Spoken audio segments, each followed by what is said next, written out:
Avez-vous déjà réfléchi à ce que ce serait de remonter le temps, il y a plus de 1400 ans, et de vous promener dans les rues de la Mecque? Imaginez-vous devant une simple maison, sur le point de franchir ce seuil. À l'intérieur, il l'est.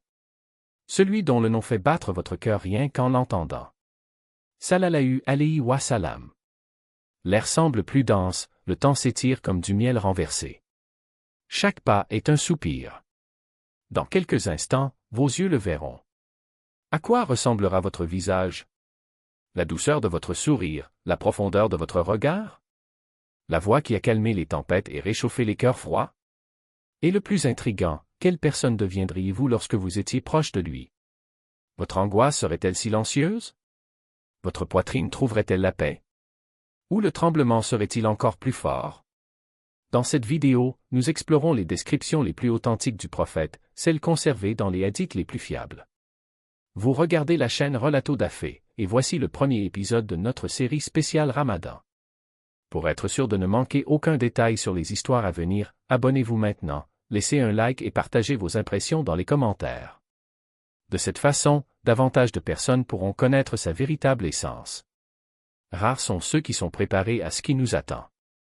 Commençons. Lorsque vous entendez le nom du prophète, quelle image vous vient à l'esprit? Un leader austère, distant, inaccessible? Quelqu'un qui ressemble à ceux qui malheureusement déforment l'islam d'aujourd'hui, répandant rigidité et hostilité? Rien ne pourrait être plus éloigné de la réalité. Si vous étiez entré dans cette maison à la Mecque, vous l'auriez probablement trouvé souriant.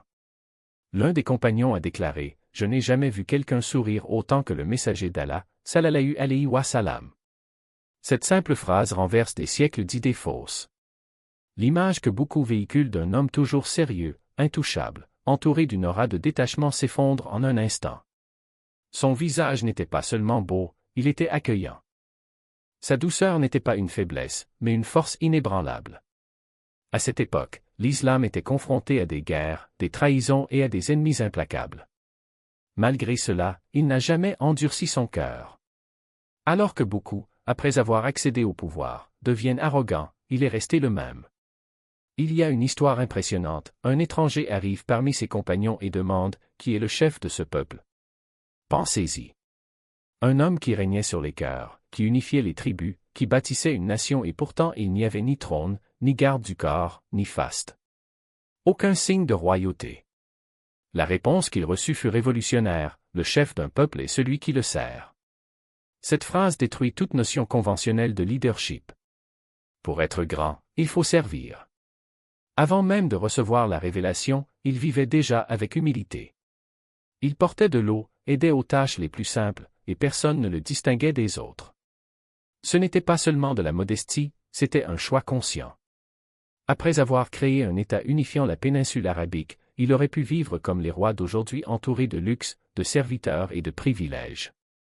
Beaucoup sont corrompus par le pouvoir, par l'argent, par l'adulation. Mais en lui, pas le moindre changement ne s'est produit. Au contraire, plus il assumait de responsabilités, plus son corps s'inclinait, plus il jeûnait souvent. Alors que les rois de l'histoire ont disparu dans la nuit des temps, sa vie est devant nous, enregistrée dans les moindres détails. Les premiers musulmans ne considéraient pas ces descriptions comme une simple curiosité. Pour eux, connaître son apparence était un moyen de se connecter spirituellement. Il ne s'agissait pas seulement de voir, mais de ressentir. L'esprit humain a besoin d'images, le cœur a besoin de quelque chose à quoi s'accrocher. Ainsi, lorsque les compagnons le décrivaient, ils ne parlaient pas seulement d'un corps, mais d'une lumière. Écoutons les paroles d'Ali: « Qu'Allah l'agrée, il était de taille moyenne, un peu plus grand que la moyenne, ni mince ni robuste. Ses os étaient forts, et une fine ligne de cheveux descendait de sa poitrine jusqu'à son nombril. Son visage était arrondi, sa barbe épaisse, son cou brillant, sa peau entre rougeâtre et rosée. Ses épaules étaient le sceau de la prophétie. Et puis, ce constat, quiconque l'apercevait se sentait saisi par sa majesté. Quiconque le connaissait de près tombait amoureux de son amour. Voici le mot-clé: Mehabet. Un mélange d'attraction irrésistible et de révérence qui fait trembler le cœur. Comment quelqu'un peut-il susciter autant d'amour et, en même temps, autant de respect? Il le pourrait. Hind ibn Abi Allah a dit que son visage brillait comme la pleine lune. Avez-vous déjà vu une nuit de pleine lune? Le ciel clair, la lumière douce mais intense, traversant l'obscurité. Anas ibn Malik, une nuit, leva les yeux vers le ciel et vit la lune dans sa splendeur. Puis il tourna son regard vers celui qui était au loin. Il compara les deux et dit, par Allah, il était plus beau que la lune. Ce n'était pas un compliment poétique, mais un témoignage. Anas, encore enfant, fut mis à son service et, pendant 10 ans, il le regarda comme une caméra enregistrant chaque détail. Son procès ce soir-là n'était pas une explosion d'émotions, mais le résultat d'une décennie de coexistence. Notre mère Aïcha a perdu une aiguille dans le noir. Il l'a cherchée, mais il ne l'a pas trouvée. Puis il s'est approché et la lumière de son visage a éclairé le sol, l'aiguille est apparue. Être proche de lui, ce n'était pas rester dans l'obscurité. Mais cette relation avait un autre aspect. Les compagnons considéraient comme irrespectueux de le regarder pendant un long moment. Ils ont seulement levé les yeux quand il détournait le regard. Amr ibn Allah a dit, je me suis assis à côté de lui d'innombrables fois, mais je ne peux pas décrire son visage. Par respect, je ne pouvais pas le regarder directement. Imaginez, vous êtes à côté de quelqu'un, mais vous n'osez pas lever les yeux pendant longtemps. Pourquoi? Parce que le respect qui est en vous est plus grand que toute curiosité. Car la vraie force n'est pas de dominer, mais de transformer. Et il s'est transformé sans blesser, sans humilier, sans laisser de cicatrices. L'homme grossier est reparti différemment de son arrivée, non pas par peur, mais parce qu'il a trouvé quelque chose qu'il ne savait pas chercher, la dignité. Maintenant, remarquez un autre détail. Lorsqu'il parlait, les paroles n'étaient pas seulement entendues, elles étaient ressenties. Il n'y avait aucune précipitation dans ses discours, aucun vide. Chaque phrase avait du poids, comme si le temps s'arrêtait pour que chacun puisse l'absorber. Les Bédouins, habitués au silence du désert, disaient « Nous n'avons jamais entendu des paroles comme les vôtres. Elles ne ressemblent pas à celles des poètes, ni à celles des devins. Elles sont plus douces que le miel, plus fortes que l'acier. » Et ce n'était pas une exagération. Ces paroles ne se sont pas perdues dans le vent, ils sont restés gravés dans l'âme. Un jour, un homme est venu poser des questions sur la foi. Il répondit par une parabole si simple que même un enfant comprendrait, mais si profonde que les sages passeraient leur vie à la méditer. Ce n'était pas une éloquence vaine. C'était une sagesse née de la vérité, et non du besoin d'impressionner. Et le silence? Ah, son silence était aussi éloquent que ses paroles. Quand quelqu'un l'offensait, il ne ripostait pas. Quand quelqu'un l'accusait, il ne se défendait pas. Non pas par faiblesse, mais parce que je savais que certaines batailles ne se gagnent pas avec des arguments, mais avec de la patience. Un jour, un homme lui a craché au visage. Les compagnons étaient furieux, prêts à riposter.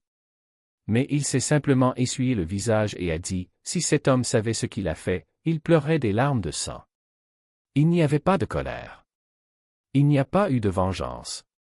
Juste une profonde tristesse, comme si le véritable blessé n'était pas lui, mais celui qui avait perdu la chance de se racheter. Réfléchissez maintenant, combien d'entre nous peuvent répondre à la haine avec compassion? Combien pouvons-nous transformer une offense en opportunité?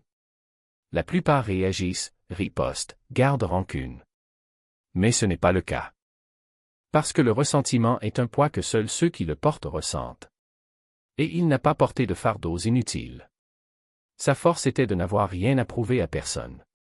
Pas même envers ses ennemis. Et il y avait quelque chose de plus, sa présence n'étouffait pas, mais libérait. Les compagnons ne se sentaient pas petits à ses côtés, ils se sentaient plus grands. Esclaves, orphelins, pécheurs, chacun trouvait en lui un miroir qui reflétait non pas ses défauts, mais son potentiel. Un jour, une femme accusée d'adultère fut amenée devant lui. Les pierres étaient déjà entre les mains des accusateurs.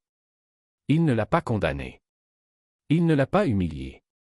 Il a simplement écrit quelque chose sur le sable et a dit, que celui d'entre vous qui est sans péché jette la première pierre. Un à un, les hommes sont partis. Et quand il n'y avait que deux, il demanda, personne ne vous a condamné?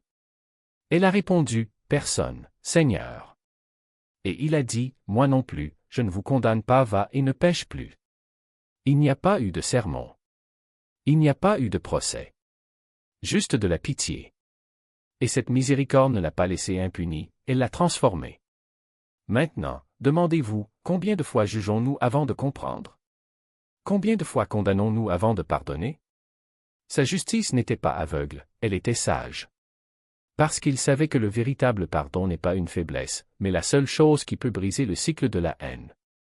Et qu'en est-il de sa relation avec le pouvoir? Il aurait pu être roi. Il aurait pu gouverner d'une main de fer. Mais il a choisi d'être serviteur. Lorsque les gens l'appelaient « Seigneur », il les corrigeait. « Ne m'appelez pas Seigneur, car il n'y a qu'un seul Seigneur. Je ne suis qu'un serviteur. » Et cette humilité n'était pas fausse. C'était réel. Un jour, un homme est venu lui offrir un cadeau. Il a refusé. « Pourquoi n'acceptes-tu pas ?» ont-ils demandé. « Parce que je ne veux pas que tu penses que je suis ici par intérêt », répondit-il. Il n'y a pas eu de calcul. Il n'y avait aucune arrière-pensée. Juste de la transparence. Et voici le point crucial, il n'a pas demandé l'adoration. Il a demandé de l'imitation. « Suivez-moi », dit-il. Pas « adorez-moi ». Parce que la vraie grandeur n'est pas d'être vénéré, mais d'être suivi. Et les gens le suivaient non par peur, mais par amour. Pas par obligation, mais par choix. Parce que quand quelqu'un vit ce qu'il prêche, les mots deviennent inutiles. Les actions parlent d'elles-mêmes. Maintenant, regarde autour de toi. Combien de dirigeants aujourd'hui inspirent sans exiger? Combien transforment sans manipuler? La plupart gouvernent par la peur, la promesse ou la force. Mais il a gouverné par l'exemple. Et l'exemple est la seule chose qu'on ne peut pas imposer, on peut seulement le suivre. Et c'est là que pèse la responsabilité. Parce que connaître sa vie n'est pas un luxe. C'est une vocation. Chaque détail que nous apprenons, sa patience, sa miséricorde, sa fermeté ne doit pas être admiré de loin, mais doit être vécu de près. Il ne suffit pas de savoir qu'il a aidé à la maison. Vous devez demander, et moi? Il ne suffit pas de savoir qu'il a pardonné. Il faut se demander, à qui n'ai-je pas encore pardonné? Il ne suffit pas de savoir qu'il n'a pas riposté. Vous devez vous demander, qu'est-ce que j'ai encore dans mon cœur? Parce que la connaissance sans action est comme un arbre sans fruit. Beau à regarder, mais inutile pour ceux qui ont faim. Et le monde a faim. Avide de justice. Affamé de compassion. Avide de dirigeants qui ne s'inclinent pas devant le pouvoir, mais qui s'inclinent devant le service. Ainsi, lorsque nous aurons fini d'étudier sa vie, ne nous demandons pas simplement « que ai-je appris ?» Mais « qu'est-ce que j'ai changé ?» Parce que la vraie mesure d'un homme n'est pas dans ce qu'il sait, mais dans ce qu'il fait avec ce qu'il sait. Et il ne nous a pas simplement laissé un livre. Il a laissé un chemin. Et ce chemin ne doit pas être lu, il doit être parcouru. Faiblir. Son existence est la réponse qui précède toutes les questions. Et si cette vérité ne nous ébranle pas, si elle ne nous fait pas trembler comme cet homme dans la grotte, alors nous ne la comprenons toujours pas. Regardez les mains qui tiennent ce livre. Ont-ils déjà fait quelque chose pour lui? Ou ont-ils simplement feuilleté ces pages? La révélation n'a pas été envoyée pour être archivée, mais pour être incarnée. Chaque parole qui descend du ciel est un appel et chaque appel exige une réponse. Lorsqu'il disait « Ikra », ce n'était pas une invitation à la lecture, mais à la transformation. Et la transformation fait mal. Cela brise les os, détruit les vieilles habitudes, révèle des blessures que nous préférions garder cachées. C'est pourquoi beaucoup de gens le fuient. Ils préfèrent la version allégée, celle qui s'inscrit dans un audio de 30 secondes, celle qui ne nécessite rien d'autre qu'un like ou un amen distrait. Mais la vraie foi n'est pas un accessoire. C'est un poids qui nous façonne. Lorsque cet homme descendit de la montagne, enveloppé dans son manteau, tremblant comme une feuille au vent, ce n'était pas une faiblesse, c'était le premier signe que quelque chose de plus grand que lui était entré dans sa poitrine. Quelque chose qu'on ne pouvait pas exprimer avec des mots, mais qui nécessitait un corps entier pour le porter. Et ce corps, qui autrefois faisait le commerce des chevaux et parcourait les rues de la Mecque, portait désormais le sort de millions de personnes. Comment ne pas trembler? Aujourd'hui, on parle de spiritualité, comme s'il s'agissait d'un passe-temps. Nous méditons pendant 5 minutes le matin, partageons une citation inspirante et pensons que nous avons fait notre devoir. Mais la spiritualité n'est pas une liste de contrôle. C'est une fournaise. C'est le feu qui fait fondre l'ego jusqu'à ce qu'il ne reste plus que l'essentiel. C'est ce qui s'est passé dans cette grotte. Un homme ordinaire d'une quarantaine d'années se retrouve soudain face à l'infini. Et Infinity ne se contente pas de miettes. Il exige tout. Pensez à la différence entre une rivière et un océan.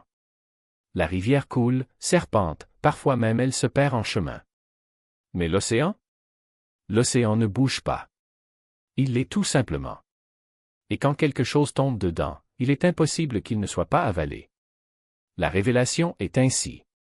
Ce n'est pas un texte à analyser, c'est un océan dans lequel s'immerger. Et celui qui y plonge n'en revient pas pareil. Maintenant, demandez-vous, où en êtes-vous dans cette plongée? En surface, jouez avec les vagues? Ou avez-vous déjà ressenti la pression de la profondeur, le poids de l'eau sur vos poumons, l'obscurité qui précède la lumière? Parce que la foi, quand elle est vraie, n'est pas confortable. Elle est comme ce chameau de Badre, ses jambes tremblent, son corps s'incline, mais elle n'a d'autre choix que d'avancer. Et voici l'ironie, plus nous essayons de rendre la foi légère, plus elle devient lourde. Car une foi sans poids est une foi sans conséquence. C'est comme un bateau sans ancre, il peut flotter, mais il n'arrivera jamais nulle part. Une foi forte, même si elle fait mal, est la seule qui nous fait avancer. C'était comme ça avec les compagnons. Ils ne suivaient pas un homme, ils suivaient un fardeau. Et ce fardeau était si lourd que, lorsqu'il tombait sur leurs épaules, ils n'avaient aucun doute, c'était là qu'ils devaient être. Aujourd'hui, on a peur du poids. Nous préférons la version allégée de la religion, celle qui s'inscrit dans une histoire, celle qui ne nécessite pas de renoncement. Mais l'histoire n'a pas été écrite par ceux qui ont choisi la solution de facilité. Il a été écrit par quelqu'un qui portait ce que personne d'autre ne voulait porter.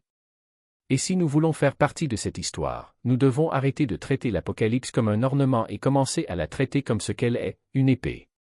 Une épée qui coupe les illusions, qui sépare le superflu de l'essentiel, qui demande du sang, de la sueur et des larmes. Ainsi, lorsque vous ouvrirez à nouveau ce livre, ne demandez pas « Qu'est-ce qui est écrit ici ?» Demandez « Qu'est-ce que cela me fait ?» Parce que les mots n'étaient pas destinés à être admirés, ils étaient destinés à nous déchirer. Et seuls ceux qui se laissent briser peuvent être reconstruits. Un appel qui déchire le silence du désert comme le tonnerre. Ikra. Pas un ordre à mémoriser, mais à déchirer. Parce qu'un homme qui n'a jamais tenu un gobelet d'encre, qui ne s'est jamais penché sur un parchemin, porte désormais le poids d'un livre qui défie les empires. Et le monde, étonné, demande « Comment ?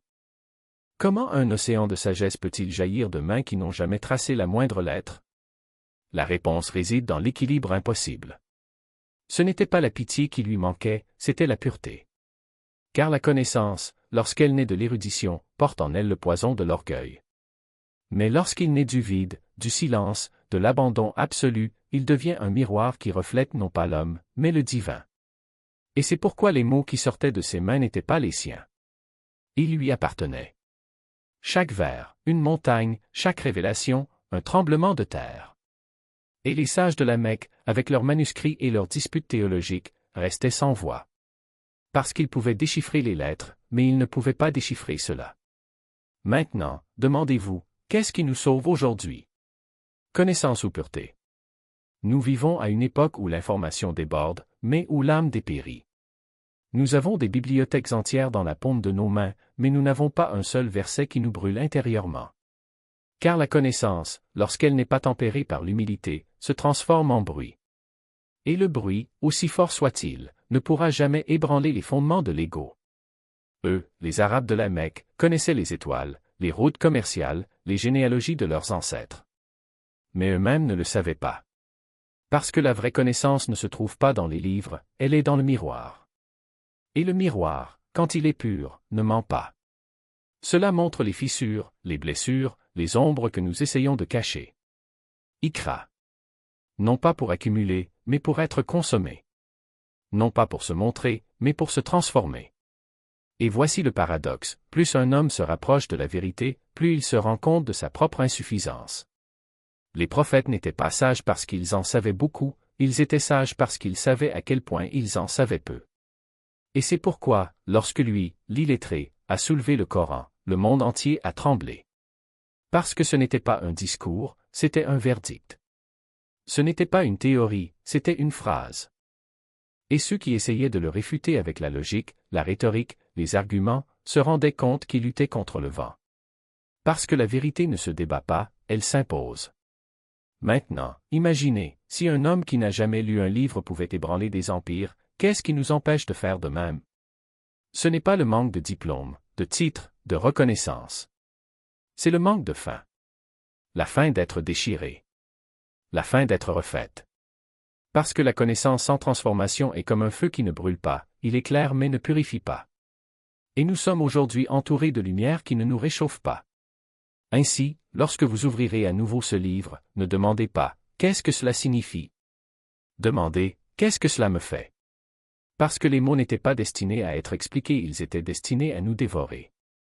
Et seuls ceux qui se laissent dévorer peuvent renaître. Udébia. Parfois, la bonne décision est de ne pas avancer, d'attendre, de signer un traité qui ressemble à une défaite pour que, des années plus tard, la victoire soit plus grande que quiconque aurait pu l'imaginer. Parce que la véritable intelligence n'est pas celle qui force le passage, mais celle qui lit les signes de l'invisible et agit avec la patience de quelqu'un qui sait que le temps est un allié et non un ennemi. Et voici le secret, Fatana n'est pas une ruse vaine. C'est la sagesse qui naît de l'abandon. Lorsque le prophète pardonne à ceux de la Mecque, ce n'est pas de la faiblesse, c'est une stratégie divine. Lorsqu'il évite l'effusion de sang lors de la reconstruction de la Kaaba, ce n'est pas de la chance, c'est une vision. Lorsqu'il convainc l'homme qu'il voulait commettre le zina, ce n'est pas seulement une question d'éloquence, c'est l'art de toucher le cœur avec des mots qui deviennent des miroirs. Parce que la véritable intelligence ne se mesure pas par ce que vous savez, mais par ce que vous faites avec ce que vous savez. Et qu'a-t-il fait? Il a transformé chaque parole en action, chaque décision en héritage, chaque instant en histoire. Maintenant, regarde autour de toi. Nous vivons à une époque d'excès, trop d'informations, trop d'opinions, trop de bruit. Tout le monde a une théorie, une critique, une analyse. Mais combien ont le courage de garder le silence et d'agir? Combien ont l'humilité de reconnaître que parfois le silence est plus puissant que 1000 discours? Fatana n'est pas un cadeau à afficher, c'est un feu à brûler. Et ce feu ne brûle que lorsqu'il y a de la pureté. Parce qu'un cœur plein de lui-même ne voit pas les signes. Un cœur plein de vanité n'entend pas les murmures du destin. Et un cœur qui ne se soumet pas ne peut pas diriger. Souvenez-vous d'Abou Jahl, il avait la connaissance, mais il n'avait pas de lumière. Souvenez-vous de Walid bin Mughira, il entendit le Coran et trembla, mais se retira par orgueil. Et souvenez-vous du prophète, il ne savait pas lire, mais il lisait l'univers. Il n'avait pas d'armée, mais il a bâti une civilisation. Il ne recherchait pas le pouvoir, mais il a changé le monde. Parce que la fatana ne consiste pas à dominer, mais à servir. Il ne s'agit pas de gagner, mais de se transformer. Et voici la question brûlante, que faites-vous de ce que vous savez? Accumulez-vous des connaissances comme un trésor ou les dispersez-vous comme des graines? Utilisez-vous votre intelligence pour vous élever ou pour élever les autres? Car au final, ce ne sont pas vos paroles qui compteront, mais vos actes. Ce ne seront pas vos théories qui resteront, mais vos sacrifices. Et ce ne sera pas votre sagesse qui vous sauvera, mais votre pureté. L'histoire ne s'écrit pas avec des discours. Il est écrit avec du sang, de la sueur et des larmes, avec des mains qui creusent des tranchées, avec des pieds qui marchent dans le désert, avec des cœurs qui choisissent de pardonner alors qu'ils pourraient détruire. Ainsi, lorsque vous fermez ce livre, ne demandez pas « Que ai-je appris ?» Demandez « Qu'est-ce que je vais faire avec ça ?» Parce que la connaissance sans action est comme une rivière qui ne coule pas, elle stagne, pourrit, meurt. Mais la connaissance qui se transforme en mouvement? C'est le fleuve qui mène à l'éternité. Et l'éternité n'attend pas. Cela a déjà commencé. Udébia. Voici le point, les connaissances ont augmenté, la technologie a progressé, mais la sagesse a diminué. Pourquoi? Parce qu'il y a la connaissance, mais il n'y a pas de pureté. Il y a de l'intelligence, mais il n'y a pas de soumission. Dans ce document, les deux étaient unis. Chez nous, ils sont séparés. Sans fatana sagesse pratique l'iman reste faible. Et sans aimant, le fatana devient dangereux. Abu Jahl était intelligent, mais il ne s'est pas soumis.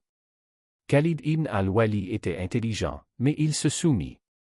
Quelle est la différence entre eux? Le cœur. La question est la suivante, que ferons-nous de tout cela? Où ira toute cette connaissance? Dans la prochaine réflexion, nous tournerons notre regard vers nous-mêmes. La connaissance nous sauvera-t-elle? Où est-ce que ce sera l'action? Et que signifie concrètement suivre le chemin de ses compagnons? Imaginez un homme qui passe des heures à expliquer comment faire du pain, la quantité exacte de farine, le niveau de levure, la température idéale du four. Il maîtrise chaque détail, mais n'a jamais pétri un seul morceau de pâte. Cette connaissance est-elle utile? Non. La connaissance ne prend vie que lorsqu'elle se transforme en action. Et de quelle génération étaient les compagnons? Le Coran a été révélé. Ils ont écouté, mais ils n'ont pas seulement écouté. Ils ont émigré en Abyssinie. Ils combattirent à Badr. Ils ont saigné à Uhud. Ils ont creusé la tranchée à Al-Khandak. C'étaient des patients à Hudaybiya. La connaissance est devenue mouvement. Et nous? Nous écoutons, apprécions, partageons, mais il n'y a pas de sacrifice. Il y a une phrase lourde, la preuve de l'iman est l'action. Ce n'est pas un slogan, c'est une mesure. Si l'iman est dans le cœur, il apparaît dans le comportement. Si la sincérité existe, elle se révèle dans les choix. S'il y a du tawhid, cela se reflète dans la planification de la vie. La connaissance est l'idole de ce siècle. Diplôme. Certificat. Nombre d'abonnés. Mais sans action, la connaissance engendre la fierté. Et quand l'orgueil grandit, le cœur s'assombrit. Quand le cœur s'assombrit, la lumière commence à s'éteindre. Revenons à la scène. Ibn Maktoum, aveugle de la Mecque, fut autorisé à ne pas participer à la bataille. Mais il a dit, « Donnez-moi le drapeau. Je ne peux pas courir, mais je peux me battre. » Ce n'est pas fou. C'est la mesure d'un homme. Nous, au contraire, transformons la permission en une obligation de ne pas agir. Nous vivons à l'ère des excuses, j'ai des enfants. J'ai du travail. Je n'ai pas le temps. Je suis fatigué. Les compagnons avaient aussi tout cela. Mais leurs priorités étaient différentes. Ils ont planifié l'au-delà, pas ce monde. Nous insérons l'au-delà dans le monde. Iman n'est pas seulement une prière. Il ne s'agit pas seulement de jeûner. L'iman est un système de vie. Dans ce système, il n'y a pas de riba.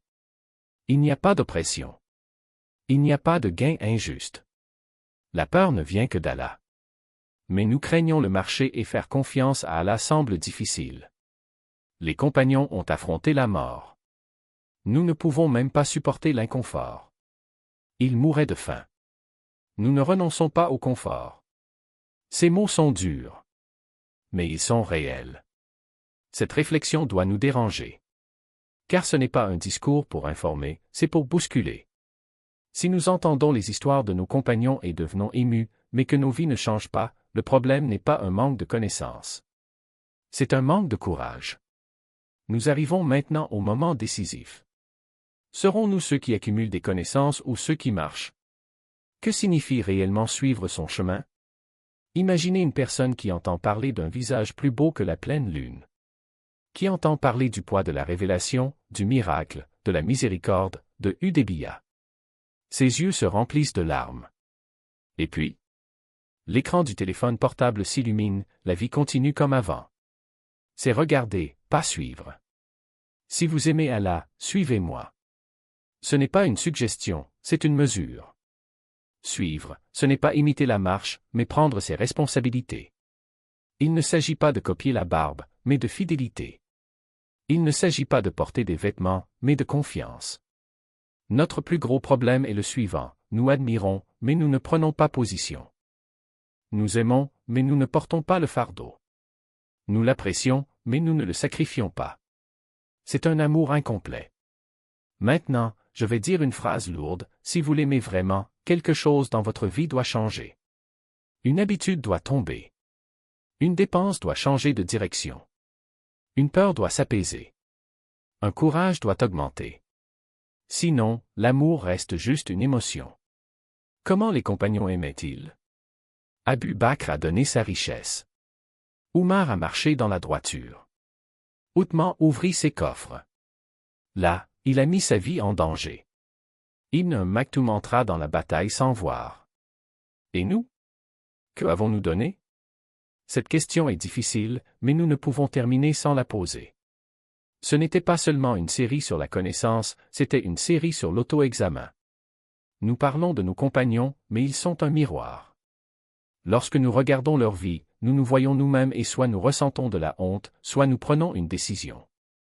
La révélation était lourde, mais aujourd'hui elle nous paraît légère. Rendre les choses encore plus lourdes est entre nos mains.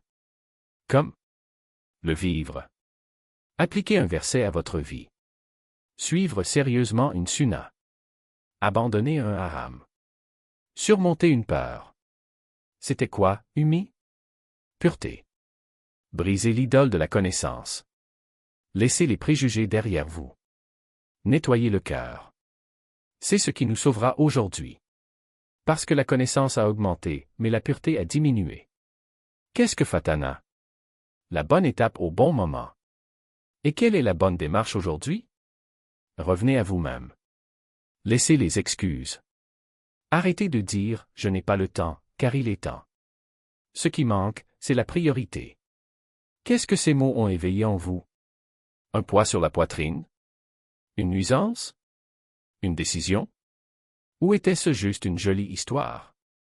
Le choix vous appartient. Regarder est facile. La marche est difficile. Mais ceux qui marchent laissent des traces. De quel côté sommes-nous?